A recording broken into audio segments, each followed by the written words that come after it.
দেশে ডেঙ্গুর প্রকোপ বেড়েই চলেছে। গত ২৪ ঘণ্টায় ডেঙ্গু রোগে আক্রান্ত হয়ে আরও ৫ জনের মৃত্যু হয়েছে। এ নিয়ে চলতি বছরে ডেঙ্গুতে মৃতের সংখ্যা দাঁড়িয়েছে ১৮৭ জনে। একই সময় নতুন করে ৬৬৮ জন রোগীকে হাসপাতালে ভর্তি করা হয়েছে। বুধবার স্বাস্থ্য অধিদপ্তরের হেলথ ইমার্জেন্সি অপারেশন সেন্টার ও কন্ট্রোল রুম থেকে পাঠানো এক বিজ্ঞপ্তিতে এ তথ্য জানানো হয়।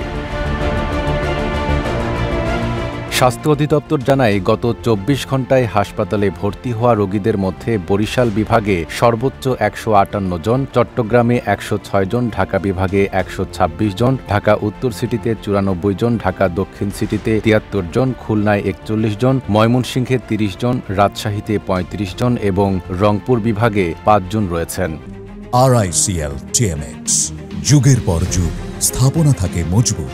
২৪ ঘণ্টায় মারা যাওয়া ৫ জনের মধ্যে ঢাকা দক্ষিণে ৩ জন ও ঢাকা উত্তরে ২ জন। চলতি বছরের শুরু থেকে এখন পর্যন্ত হাসপাতালে ভর্তি হয়েছেন মোট ৪৩,৮৪১ জন ডেঙ্গু রোগী।